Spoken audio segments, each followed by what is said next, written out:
Señor, Señor, hablamos lenguas, hasta demonios echamos, hicimos milagros, a muchos les hacíamos y se caían, etcétera, etcétera. Y les diré, nunca los conocí, porque nunca hicieron mi voluntad.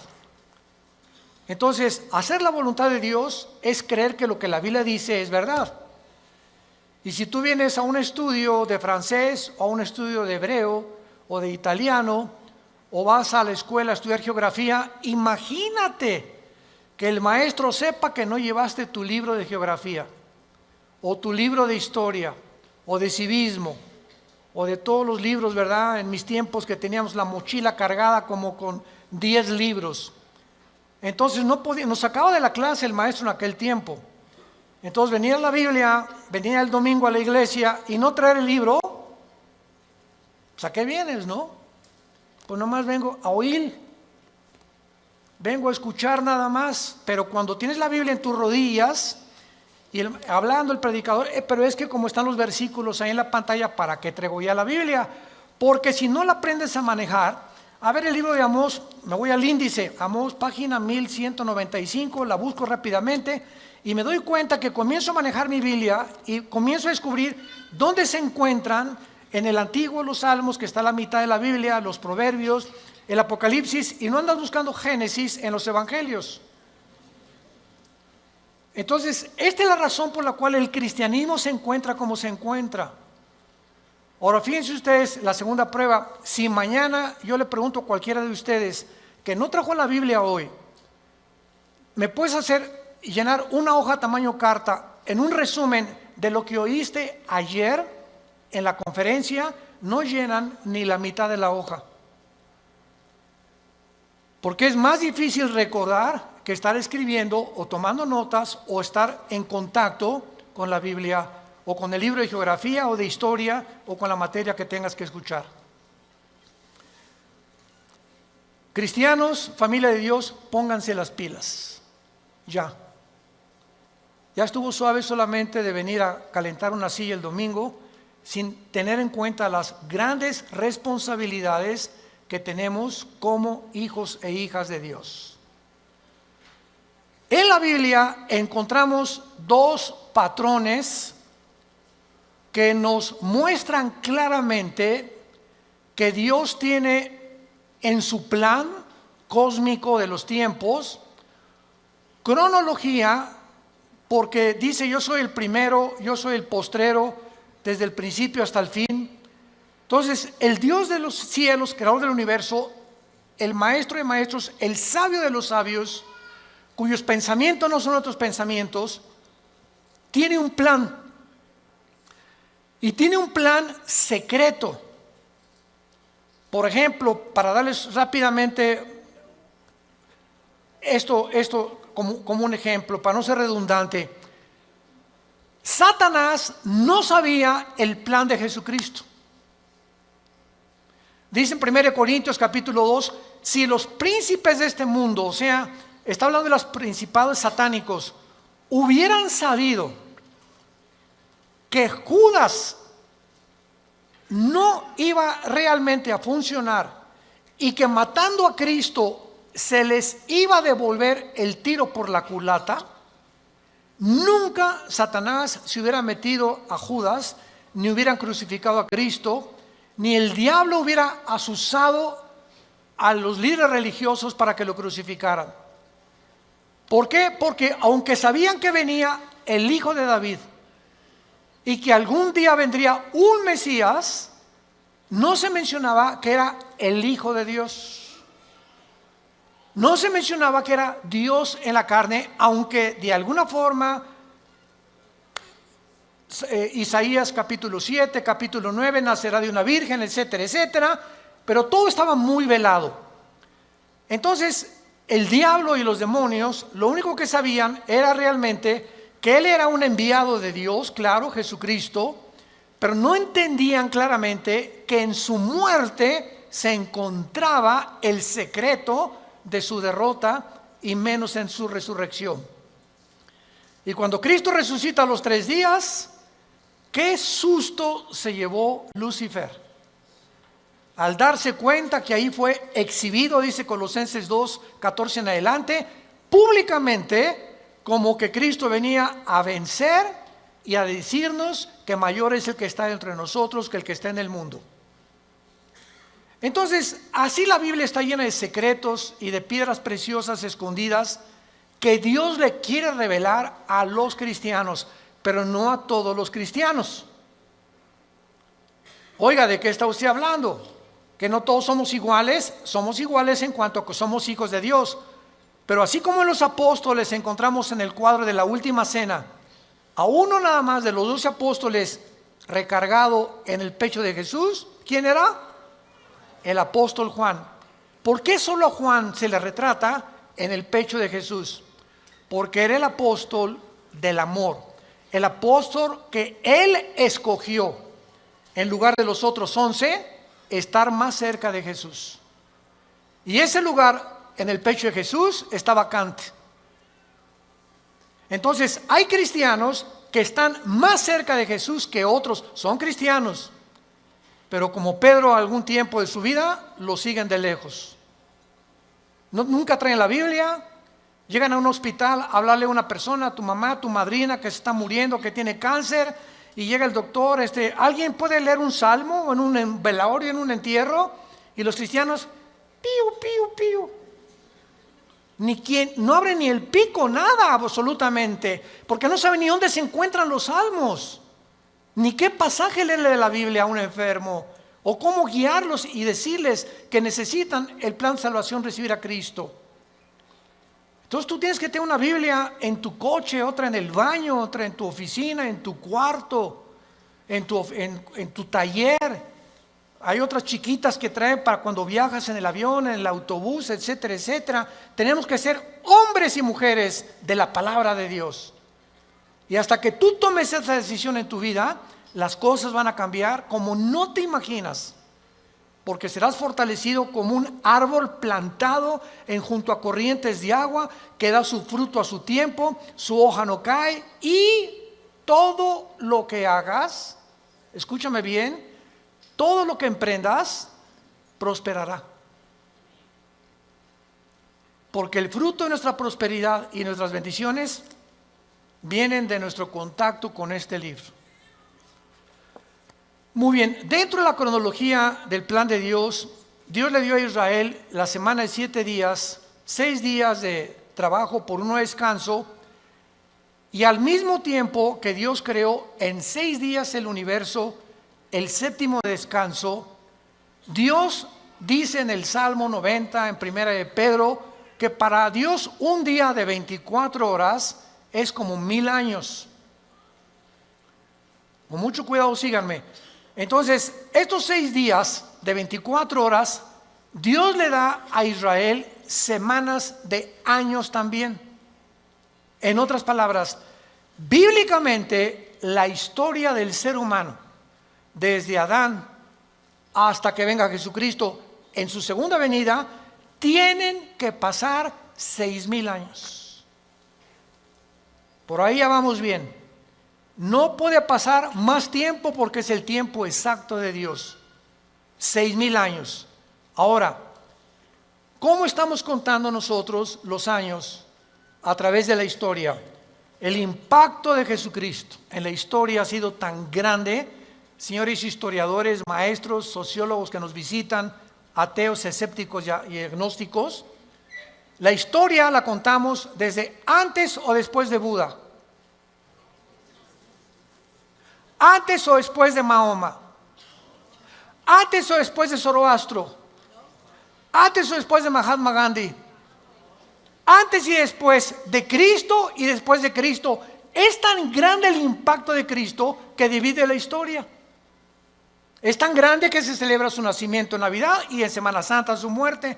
No hay otro personaje en la historia que haya impactado tanto al mundo como la vida de Jesús de Nazaret. Ahora, este impacto de Jesucristo en la historia nos muestra que no sabemos cuándo nació. Muchos dicen que nació entre el año 6 o 7 de nuestra era cristiana, no en el año 1. Porque de Cristo a nuestros días tienen que pasar, ¿cuántos años? 2000 años. A ver, vamos por orden. De Adán a Abraham pasaron 2000 años. De Abraham a la cruz, 2000 años. ¿Cuántos van? 4000. Y de Cristo a nuestros días, 2000 años más, para que se cumplan los 6000 años de historia y entramos al milenio, que es el séptimo día de descanso o las vacaciones del cristiano. Por eso son 1000 años el milenio. Entonces, si han pasado estos 2000 años de Cristo a nuestros días, ¿por qué no ha venido? Lógico, ¿verdad? Bueno, vamos a ver algunas razones, y es maravilloso esto. Los judíos, en la Biblia, el año es de 360 días. ¿Lo sabías, verdad? El año de los judíos, o el año bíblico, es lunar, no solar. Los judíos contaban a través de la aparición y la desaparición de la luna como los días, no como nosotros. Y cuando un papa llamado Gregorio, en el siglo II, siglo III después de Cristo, el Papa Gregorio cambió el calendario lunar por el calendario solar que nosotros tenemos, de 365 minutos y segundos. O sea, se le agregaron al calendario 5 días por año, más los años bisiestos. Entonces, aquí hubo un desajuste, porque cuando llegaron los romanos en el año 70 después de Cristo, de que él murió, y finalmente en el año 135 después de Cristo, cuando ya arrasaron con Jerusalén, todos los libros de la Torá y los libros del judaísmo, donde tenían ellos la cronología y la contabilidad de los años desde Adán a nuestros días, de acuerdo a las genealogías de la Torá, desaparecieron. Y después los judíos volvieron otra vez a sacar 2 libros más, aparte de la Torá, que se llama el Talmud y el Mishnah. Estos 2 libros no son inspirados por Dios. Inspirado por Dios es la Torá, que involucra los 5 libros de la Biblia. Por eso es Torá. Los primeros 5 libros de la Biblia son el Pentateuco, como se llama, o la Torá, porque son los libros que Dios le dio a los judíos con las leyes de Israel. Pero el Mishnah y el Talmud son interpretaciones de la Torá. Entonces no fueron inspirados por Dios. Y en el Talmud y el Mishnah hay 600 más mandamientos que los judíos tienen que cumplir. Como por ejemplo en el Shabbat. La última vez que mi esposa y yo estuvimos en Jerusalén, ahora los invitamos, vamos a regresar en junio de este año a Jerusalén. Ya van más de 150 inscritos, increíble. Y a ver si nos alcanzan los cohetes de Irán. No. Lo que más me han, los correos que más hemos recibido, ahora que comenzó el conflicto entre Irán y Estados Unidos, que es un conflicto que se inició en 1979. Cuando el Ayatollah Khomeini convierte Irán en la República Islámica de Irán. Antes de 1979, Reza, el Shah de Irán, era amigo de Estados Unidos y no había los problemas que hay ahorita. Pero entra el Ayatollah Khomeini en el 79, se convierte en la República Islámica de Irán y comienza a prevalecer la religión sobre el Estado. Ahora sí que ya no hay ni siquiera separación de iglesia y Estado, ahora es la religión la número 1 y los líderes religiosos mandan y gobiernan Irán, no el Estado, el presidente de Irán. Entonces todo comenzó ahí, pero no voy a estar buscando más información acerca al respecto, pero con esto les quiero decir lo siguiente. Desde ese tiempo Irán se convierte en una nación que ha financiado el terrorismo. Es declarada la número 1 del terrorismo por financiar a un grupo que se llama Hezbollah. Hezbollah significa el partido de Dios, que está financiado por Irán y tiene sus bases en el Líbano. Después Irán comienza a financiar a Al Qaeda, después comienza a financiar a Hamas de la Franja de Gaza y comienza a tratar de levantar grupos para tratar de destruir la nación de Israel. Sin embargo, en las últimas semanas o meses, esta nación ha cobrado o está resurgiendo en los encabezados públicos precisamente por el conflicto de que ahora la guerra ya no es con miras telescópicas para querer matar a un líder, ahora los matan desde el aire. Impresionante la tecnología a la que hemos llegado, ¿verdad? Ahora puede volar un dron sobre una nación. Escuchen esto, ese dron puede ver una caravana de 10 carros y ese dron sabe y tiene la foto, síganme con cuidado, de la persona a la que están buscando asesinar o eliminar, y el dron pasa y monitorea las 10 carros y sabe en qué carro va esa persona por la foto que trae la computadora. Y en ese momento el dron sabe y ¡rum!, en segundos cae y eliminan ese vehículo, el tren o donde vaya esa persona. Así fue como ha eliminado Rusia, Estados Unidos, Israel a muchos jefes militares o terroristas sin que tengan ya que estarlos esperando con una mira telescópica. Ese es el avance impresionante en que los militares están tomando el mundo y ahora toda la guerra es desde el aire y desde el aire. Por eso dice la Biblia, y vi caer meteoros del cielo, decía Juan, que tal vez, ¿verdad?, son los drones que van a caer y que van a terminar con casi 2/3 partes de la humanidad antes de que Cristo regrese para establecer con nosotros el milenio. Pero el punto es el siguiente: cuando nosotros nos concentramos en la Biblia, nos damos cuenta que estos 6,000 años están a punto de cumplirse y que si hacemos la contabilidad, estamos en el 2020, ¿verdad? Muy bien. Si Cristo nació en el año 33, que es desde que se cuenta su muerte, y no en el año 1, entonces nos encontramos en el 2033. Síganme con cuidado. Suponiendo que nació en ese día, ok, estamos en el 2020. Si los 6,000 años se cumplen dentro de 13 años, quítale 7 años de la tribulación. ¿Cuántos son?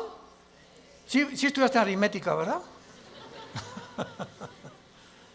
33 menos 7, 2006. Y 2006, estamos en 2020. ¿Por qué le quitamos 7 años? Porque estos 7 años de la tribulación nosotros no vamos a estar. Esto está haciendo un cálculo somero sin llegar a un dogmatismo. El hermano Altuve dijo que venía el 2026. Por el amor de Dios, han sacado tantas tonterías como no se imaginan. No estamos dando fechas ni mucho menos, porque el día y la hora nadie la sabe. Pero Jesús dijo que los tiempos los deberíamos de conocer, como lo vamos a ver. Vayamos a Mateo capítulo 24, en el Nuevo Testamento, y vamos a partir de aquí para continuar con este estudio precioso de conociendo el tiempo en que nos encontramos. Si siguiéramos esta lógica del 2033 y en el 2006 antes viniera el arrebatamiento de la iglesia, estamos diciendo pues que nos quedarían 5 o 6 años, ¿verdad? Porque podía venir Cristo hoy en la noche o mañana o el 2021, el 22 o el 23, etcétera, etcétera. Pero esto desde la perspectiva somera de un análisis especulativo, lo aclaro, para que nos encontremos y podamos deducir que aunque no falten 5 o 6 años o 13 años, solo Dios lo sabe, repito, porque el calendario judío, ¿saben qué atraso tiene? Si tú le preguntas a un judío, la comparación del calendario judío con el calendario de nosotros es de 250 años. Ellos se encuentran en el año 250 antes que nosotros. Es más, aquí tengo ya la fecha, ¿verdad? En el 2019, ¿verdad? El año judío era de 5.800 aproximadamente. Entonces ahora ellos están más arriba o más abajo por los cálculos del Mishnah y de los libros que se perdieron, y el análisis y las genealogías no pudieron calcular exactamente. Y nosotros bíblicamente, hubo un obispo en Inglaterra llamado Busher, arzobispo Usher, que fue el que dijo que desde Adán hasta Cristo son 4.000 años. ¿Basado en qué? Basado en las genealogías que se encuentran en el capítulo 10 del Génesis. Ahí está la genealogía de las genes. Adán tuvo esto y esto y esto, y Isaac tuvo esto y esto y esto, y etcétera, etcétera. Lleven en todas las genealogías de donde descendemos todos. Y basado en esas genealogías, que hay un margen de error de algunos años, se calculó que de Adán a Cristo hay 4.000 años, y de Cristo a nuestros días llevamos 2.000 años. Pero no puede haber más de 25 o 30 años de margen de error. Entonces nos encontramos demasiado cerca, más cerca de lo que nos imaginamos. Ahora bien, otra cosa importante, antes de leer Mateo 24. El rapto de la iglesia, es increíble que haya personas que ya ni en el rapto crean. Yo he escuchado conferencias de personas que no creen ya ni en el rapto.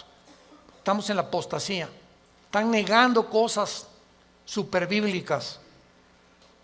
Si el rapto de la iglesia comienza con la firma del anticristo autorizando la reconstrucción del templo judío, en el momento que el anticristo confirme Daniel 9, 24 al 27, especialmente el 27, y firme los judíos tienen derecho a habitar en paz sin que nadie los moleste por 7 años, y pueden reconstruir su templo, ahí, ese día, ese minuto, esa hora, comienza los últimos 7 años que se conocen como el tiempo de angustia de Jacob, el día de la ira de Dios o de Jehová.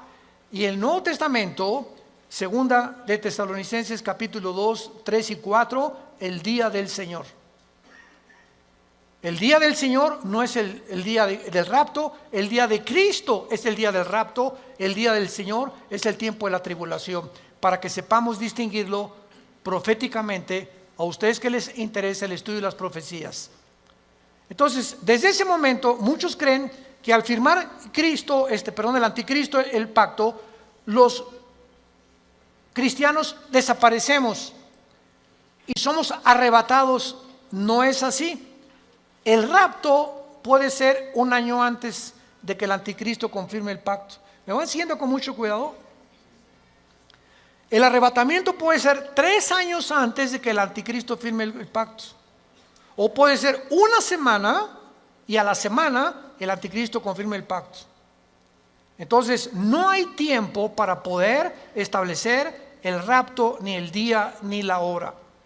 Viene sin que nosotros lo sepamos. De repente desaparecemos del mundo y pueden pasar 1 año, 2 años, 6 meses cuando comience la gran tribulación. Pero lo que es importante es que cuando la iglesia sea sacada del mundo, Dios regresa a tratar con Israel espiritualmente. En 1948, cuando los trajo y se constituyeron en una nación libre e independiente, ahí Israel renació, resucitó nacionalmente. Entonces los judíos regresaron en el 48 sin convertirse al Mesías, porque hasta la fecha en Israel la mayor parte de los judíos no creen en el Mesías, en Jesús. Solo un judío que se convierte se llama judío mesiánico. Nunca ellos se llaman cristianos. ¿Saben por qué? Porque cuando oyen la palabra cristiano, los judíos asocian el cristianismo con la Iglesia Católica. Y la Iglesia Católica los persiguió más de 250, 300 años en la Inquisición con el señor Torquemada en España. Y a los judíos que no querían aceptar a Roma como la salvación, los torturaron, los quemaron, los abrieron de piernas, a las mujeres les sacaban el bebé del vientre, hicieron terribles cosas que Hitler parecería Pinocho con lo que hicieron los nazis. Todos los judíos oyen hablar del cristianismo. Cuando veamos Israel se los vamos a advertir. Aguas porque vienen las piedras, O sea, sobre todo en el muro de los templos, cuando están todos los judíos orando, ya ven que ellos hacen así. ¿Saben por qué hacen así al orar ellos? Porque uno de los salmos dice que al orar deben menear la cabeza y recordar que deben recordar lo que están orando. Por eso oran así ellos, entierran sus papelitos en el muro de los lamentos, traen su kipá, cubierta la cabeza. A nosotros se nos prohíbe taparnos la cabeza cuando estemos orando. 1 Corintios capítulo 11. Entonces ellos lo pueden hacer porque son así, esa es su costumbre. Pero ellos, ¿verdad?, no creen en el Mesías y ellos asocian, si les dice soy cristiano, ellos no saben que el cristianismo no es el catolicismo. El catolicismo es la perversión del cristianismo. El catolicismo nació 250 años después de Cristo. Durante 250 años no hubo papa, no hubo liturgias, no hubo sacramentos, no hubo santos a quienes invocar. No tenías que tomar una cosa o una hostia para decir que estabas recibiendo a Cristo. Pero se convierte Constantino, el último emperador romano, y entonces absorbe el cristianismo antes de él como la religión oficial del Sacro Imperio Romano. Y decimos en mi tierra, es la misma gata pero revolcada. Entonces el Imperio Romano políticamente se da la vuelta y se convierte con el mismo poder, escúchenme, pero religioso. Y desde hace casi 18, 19 siglos, el Imperio Romano es el imperio del Vaticano y gobernó Europa, a los príncipes, a los reyes, y nadie en Europa se podía casar ni a tener negocios sin el permiso de Roma, de la religión. Y los que no pertenecían y aceptaban que el Vaticano era el único representante de Dios, los quemaban, los crucificaban, los echaron a los leones, etcétera, etcétera, etcétera. Ya hablando después del Coliseo romano famoso. Entonces, el cristianismo no es una religión, es una relación personal, viva, orgánica, dinámica, con alguien que está vivo. Y cuando salimos de la religión y nos encontramos con el Jesús resucitado, que quiere entrar a tu vida hoy, tal vez tú no lo tengas, descubres que el cristianismo es diario y lo vives diario. Te levantas y tienes tu Biblia, te acuestas y tienes tu Biblia, oras por tu familia, oras por tu esposa, oras por los alimentos, comienzas a asociarte, tienes una comunión con Dios diaria. Por eso se compara con el matrimonio, el cristianismo. Imagínense mi esposa y yo, que me digan 8 meses, Armando, en estos 8 meses que tenemos tú y yo, nos hemos sentado algún día a platicar y algún día tú me has comunicado y compartido tus sentimientos, tus expresiones, cómo te sientes para que yo te conozca más, porque llegamos en la noche y nomás oigo y te volteas para el otro lado, te vas a trabajar durante todo el día. Es más, nos vamos a un seminario de matrimonios, que es donde nos encontramos otra vez, o de vacaciones, y no nos hablamos, tú con el periódico. Yo no te conozco, tenemos 30 años de casado y no te conozco, eres un desconocido para mí, eres una desconocida para mí. ¿Por qué? Porque nunca descubrieron que el matrimonio es comunión. Es comunión. Se pierde la comunicación del matrimonio, perdiste tu matrimonio. Un matrimonio que no se comunica, que no es tan así, donde una vez a la semana a tomar un café, nos vamos de vacaciones, platicamos, nos damos tiempo el uno para el otro, para conocernos, es imposible que funcione. Se levantan barreras de silencio y ya pasaron un mes y tu esposa tiene cara de la jeta. Y nosotros hoy, pero ¿qué le he hecho? Es que hay tantas cosas de ellas que les molestan de nosotros. Pero ¿cómo vamos a descubrirlo si nunca, oye, mi amor, tienes tu jetita linda, dorada, parece una princesita pero con jeta? Dime qué te pasa, ¿verdad? Y a las mujeres les encanta.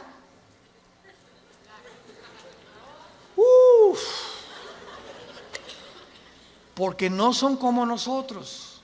Pueden hablar 5 horas, 6 horas con sus amigas, con lo que sea, y se despiden y en el teléfono siguen hablando y desde el carro siguen platicando, etcétera, etcétera. Y cuando llegamos nosotros que no nos gusta eso, y tenemos que entender que a ellos les gusta eso, perdón, ya parece que estamos en un seminario de matrimonios. Ya me estoy saliendo del tema, les pido perdón.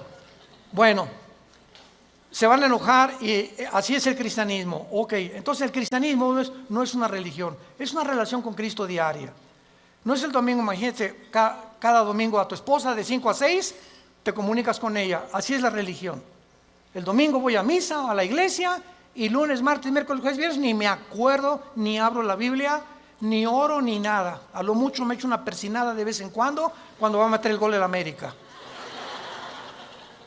O cuando salgo a jugar al campo, ¿verdad? O meto un gol, me echo la persinada también. Es la forma en la que el ser humano vive con la religión. En Mateo 24, versículo 32 al 35, es uno de los pasajes claves para saber en qué tiempo nos encontramos. Y es el que queremos analizar brevemente en esta mañana. Mateo 24, 32 al 34. Jesús dice, de la higuera aprendan la parábola. Número 1, para entender esta parábola de Jesucristo, tenemos que entender qué es la higuera, qué es la vid y además qué es el olivo, que son los 3 árboles que se usan, el olivo, la higuera y la vid, para diferentes fases de la vida de Israel. Entonces, por ejemplo, la higuera, ¿verdad? Es, como lo vamos a ver, representa a el Israel. El olivo representa las condiciones de Israel y la vid representa al sistema religioso de Israel. Entonces, cuando Cristo está hablando de la higuera, inmediatamente lo podemos asociar, porque la Biblia no es de interpretación privada, con Israel. Porque Israel es la higuera y hay cantidad de pasajes en el Antiguo Testamento donde se representa a Israel como la higuera. Muy bien, de Israel aprendan la parábola. Ahora ya vamos con un poco más de luz. Cuando ya su rama está tierna y brotan las hojas, noten que no dice el fruto. ¿De acuerdo? Cuando ustedes vean que ya está tierna y las hojas comienzan a salir, que siempre salen antes que el fruto de las hojas de todos los árboles, sepan que el verano está cerca. En otras palabras, cuando ustedes vean que Israel renace, ¿cuándo fue esto? El 14 de mayo de 1948, después de casi 2000 años que Israel fue dispersado, exiliado por todas las naciones del mundo. El milagro más grande de la historia es Israel, porque es la única nación en toda la historia que en un día se constituyó libre, soberano, estado independiente. Nunca en la historia nadie había podido levantarse o formarse como una nación, porque las naciones necesitan una constitución, necesitan o una república, o qué ideología vamos a tener, o para muchos años para que se forme una república como México, Revolución Mexicana, y Pancho Villa se pelea con Zapata, en el norte, Zapata en el sur, se juntan, matan a Álvaro Obregón, viene la revolución, todos los Porfirio Díaz y todo lo que pasó, y poco a poco se va formando una república, y viene la Constitución, etcétera, etcétera. Tarda años muchas veces en tener una constitución y formarse una nación. Israel en un día se forma toda la constitución de Israel. Por eso es un milagro. Cuando vean ustedes esto, versículo 33, cuando vean todas estas cosas, ¿qué cosas? Las cosas que en Mateo 24 oirán de guerras, rumores de guerras, pestes, hambres, terremotos. Será el principio, no el fin, el principio de los dolores. La generación que vea nacer a Israel, ¿quiénes somos? Nosotros. Los que han nacido entre 1946 a nuestra fecha se llaman los baby boomers. Ahorita creo que le llaman los millennials, ¿verdad? ¿O cómo les llaman, Caleva? Los de millennials. Ya tantos nombres, ya yo creo que le llaman los cibernéticos. Bueno, del 46 a nuestros días, una persona que nació en el 46 tiene ahorita 70, 73, 75 años, más o menos. Dios dice que los que vean estas cosas pasando, conozcan que está a la puerta. De cierto les digo, no pasará la generación de los baby boomers. Versión de Alducin. Traduciéndolo al léxico del siglo XXI, no pasará la generación del 48 hasta nuestros días, hasta que todo esto acontezca. Más claro Jesús no podía ser. Ahora muy bien, ¿cuánto es una generación? El Salmo 90 y 1 de Pedro capítulo 3 dicen que una generación es aproximadamente entre 80 y 90 años de edad. Dice los más fuertes 85, 90. Porque sabemos que antes del diluvio pasaban hasta los 500. Noé a los 500 años fue papá. ¿Se imaginan? Matusalem a los 969 años es el personaje más grande que ha vivido, más que tu abuelito y el mío. Matusalem, 969 años. Viene el diluvio, cambió todo. ¿Y saben por qué se redujo la edad? Porque si Dios nos hubiera dejado vivir más tiempo, ya nos hubiéramos matado como las ratas. ¿De qué estoy hablando? Agarra un cuarto de 5 metros por 5 metros y mete 50 ratas. Van a vivir un mes. Redúcelo a la mitad. Van a vivir 15 días porque se matan más rápidamente. Y mientras más lo reduzcas, más rápido se muerden unas a otras. Mientras más grande el espacio, más tiempo viven.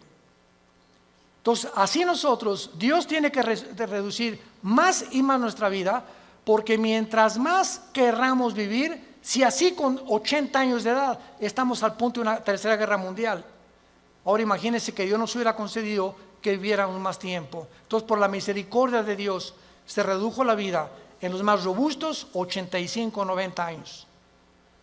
En el caso de mi familia, mis abuelos maternos de 97, 95 años murieron. En el caso de mi paterno, mi abuelo murió de 90, mi abuela de 95. Muy bien, veamos ahora estas cosas.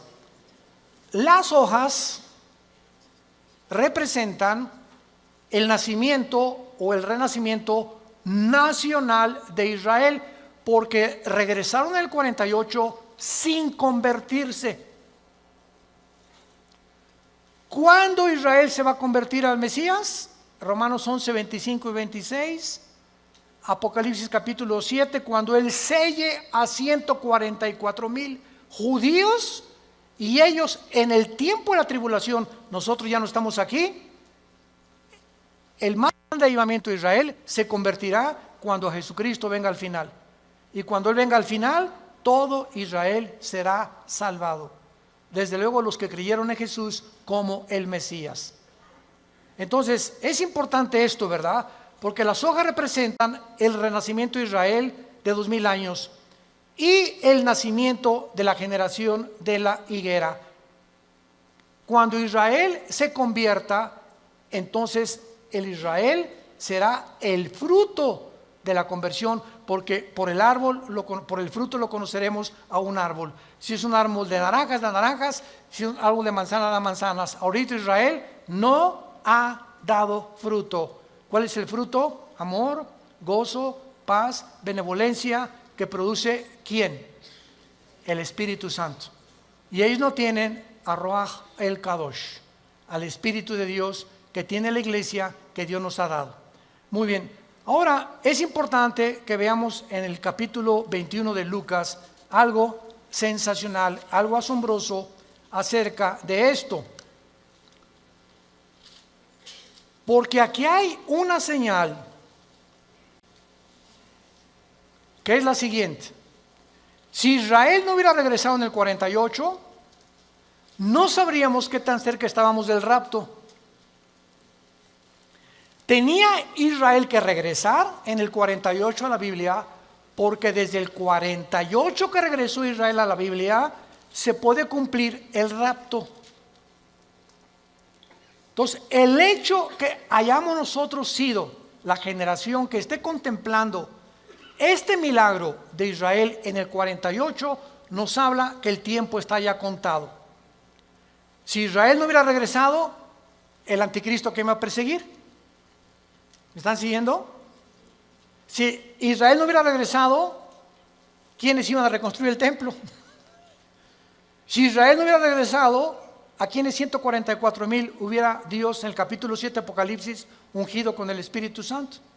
Entonces Israel tenía que regresar para que las profecías de los últimos tiempos se cumplieran, y tú y yo somos los testigos. Antes del 48 nadie sabía ni se imaginaba que Israel iba a regresar. Fue un milagro de la historia. Y el rapto lo mismo. No sabemos ni cómo, ni cuándo, ni a qué hora, pero va a ser algo que ya se puede cumplir porque Israel está en su tierra. Ahora, en Lucas 21 hay un antecedente maravilloso, y dice en el versículo 29 el Señor Jesucristo: también les dijo una parábola, y está contando Lucas las mismas palabras de Jesús, pero observemos con lupa que Lucas le agrega otras palabras que no tiene Mateo, y nos vamos a sorprender de esto. Miren la higuera. ¿Ya ves que te dije que trajeras la Biblia? Aquí ya me doy cuenta quién la trae. Y todos los árboles. Eso no está en Mateo. En Mateo solamente es la higuera, pero aquí se le agrega que no solamente miremos a la higuera, sino todos los árboles. ¿Quiénes son todos los árboles?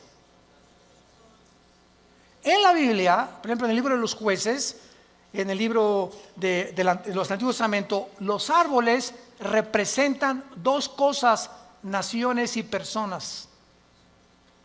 Como por ejemplo, Ezequiel 31, el cedro representa al anticristo, y los árboles, las naciones que van a estar alrededor del anticristo.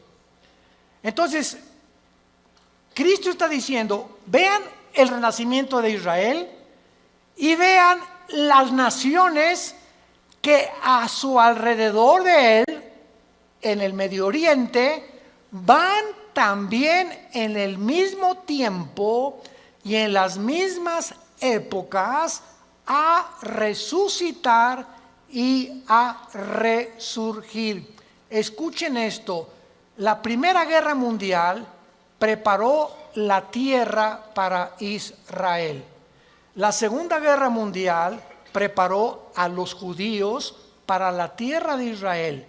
Pero para que Israel regresara a la tierra y para que las profecías se cumplieran, Antes de 1925-1930 no existía el Medio Oriente. Jesús, María y José y el burrito que los acompaña. Las naciones que se encuentran ahorita en el Medio Oriente no existían antes de 1930. Escuchen ustedes lo siguiente. Estos árboles son las naciones que surgieron en el mismo periodo. El Líbano, 1920. Siria, 1920. Turquía, el Imperio Otomano turco sale y Turquía se convierte en una nación. Arabia Saudita, 1932. Irak, 1932. Jordania, 1946. Israel, 1948. Egipto, 1952. Todas estas naciones necesitaban primero que Israel surgiera, porque Israel iba a ser el centro de las profecías para que se cumpliera la venida de Jesús. Miren la higuera y todos los árboles. No pasará esta generación hasta que todo esto suceda. Es sorprendente observar que el Medio Oriente visible, tal como lo vemos ahorita, fue formado en el siglo XX.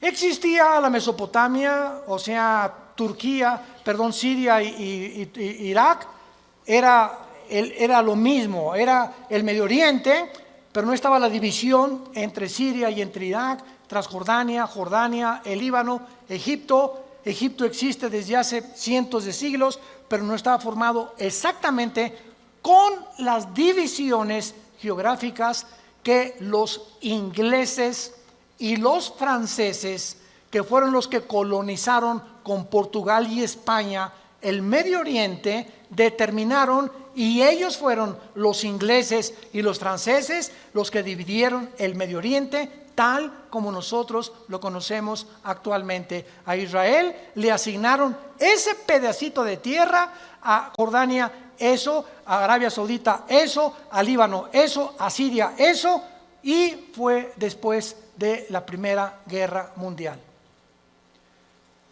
Estas cosas que están pasando, vemos nosotros que tenían que suceder para que nosotros pudiéramos comprender que las profecías bíblicas tenían que cumplirse. 1945 termina la Segunda Guerra Mundial. ¿Quién gana? Estados Unidos, Inglaterra y Rusia. 1957 se firma el Tratado de Roma, donde Jacques Delors, francés, Europa, unámonos, porque la unión hace la fuerza y Europa tiene que tener una moneda, tiene que tener una constitución, tenemos que unirnos todos. 1967, la Guerra de los 6 días. 1989, cae el comunismo y en ese momento comienza la democracia a elevarse en el mundo. 1992, el Tratado de Maastricht forma la Unión Europea. En el 2016, Inglaterra dice a la Unión Europea, ahí nos vemos el Brexit. Los ingleses no quieren someterse al euro, quieren mantener su independencia con la libra inglesa, esterlina, y ellos quieren tener su propio gobierno, no quieren pagar los impuestos a la Unión Europea. Y estos acontecimientos tenían que suceder después de Israel, del 48. Las Naciones Unidas, la Unión Europea, el Mercado Común Europeo, el Fondo Monetario Internacional, la OTAN, la OPEP, todo tenía que formarse después de Israel. ¿Para qué? Para preparar el camino a las profecías que tenemos aquí de los últimos tiempos, y todos estos eventos han sucedido ante nuestros ojos para que sepamos que los cascos del Apocalipsis se escuchan en el cielo. ¿Qué es el 2021? Violencia, incendios en Australia, más de 1,000 millones de especies, ¿me escuchaste bien?, de animales han muerto en Australia. 1 millón de especies casi en las Américas de animales. Y estamos involucrando también a delfines, ballenas, tiburones y peces. Incendios en California, incendios en otras partes del mundo, inundaciones, tsunamis, cambios de clima, ya no hay primavera, ya no hay verano, huracanes devastadores, cada día con más fuerza, grado 3, grado 4, etcétera, etcétera. Nos encontramos en un mundo convulsivo políticamente. ¿Qué será? ¿Será melón? ¿Será sandía? ¿Comunismo o socialismo? ¿O autocracia? ¿O monarquías otra vez? ¿O una oligarquía? ¿O qué sistema? No, vamos a mezclar mejor ya. Comunismo con capitalismo como China. O socialismo pero también con capitalismo. Y es una ensalada del chef en las ideologías gubernamentales y filosóficas, porque el mundo ha llegado a su fin. Ningún sistema ha funcionado, el comunismo cayó, fue un fracaso, se vuelve a desenterrar al mismo muertito, porque la historia nos enseña que el hombre no aprende de la historia. Y cometemos los mismos errores, porque usted es la generación de los milenistas o milenios, o ¿cómo les llaman?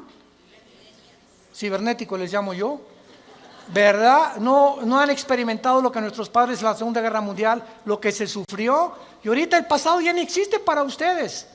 Ahorita solamente la computación y esto dinero, y qué carrera es la que más dinero produce, y por acá y por allá, y somos movidos por una ambición, una especulación, una comercialización de todo en todas las cosas, porque el mundo se dirige al comercio. ¿Sabían ustedes eso? El anticristo va a establecer un sistema de comercio en Medio Oriente que va a ser el Plaza Galerías más grande del mundo, en Irak, donde nació tu madrina. Y cuando nosotros veamos estas cosas, nos damos cuenta que el mundo se encuentra en un precipicio, que nos queda muy poco tiempo. Yo te pregunto, ¿tú eres cristiano? Si me contestas que sí, te hago la segunda pregunta. Desde que tú te convertiste, ¿has guiado a alguna persona a recibir a Cristo en su vida? ¿O eres de las personas que estás en el hospital con tu madrina muriéndose? Pastor, ¿puede venir a hablarle a mi esposa de Cristo?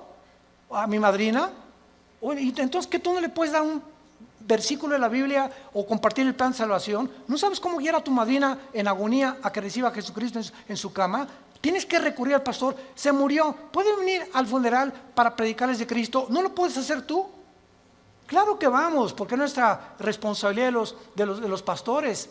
Pero ojalá que se levantaran más familias ya con un liderazgo, con la convicción profunda de que es lo más importante que el ser humano pueda tener, regresarse a Dios y pedirle perdón por tus pecados. ¿No lo quisieras hacer tú en esta mañana? ¿No quisieras tú considerar ante los acontecimientos que nos rodean que verdaderamente necesitas a Dios? Que tú no puedes ya seguir jugando a la matatena con el cristianismo, ni creyendo o engañándote, que es peor. Porque una persona engañada no sabe que está engañada porque está engañada. Entonces, para que alguien sepa que está engañado, tiene Dios con la Biblia que decirle: estás mal. Tú crees que eres, pero no eres más que un pobre, desventurado, miserable y desnudo pecador que tiene necesidad. Que unja tus ojos con colirio, como la iglesia de la Odisea en Apocalipsis capítulo 3, y que tengas una relación conmigo todos los días. Que te levantes en la mañana y lo primero que hagas: mi alma tiene sed de Dios. Como el siervo clama por las aguas, mi alma tiene sed de Dios. ¿Hay esa pasión por Dios en tu vida? ¿Buscas a Dios con todo tu corazón? ¿Vienes al domingo y ya traes tu Biblia? ¿Ya te cayó el 20? ¿Realmente estás convencido que esto es lo que realmente Dios quiere para tu vida? Despiértense, porque el día está amaneciendo y tenemos que recurrir a las promesas de Dios para saber que no todo el que me dice Señor, Señor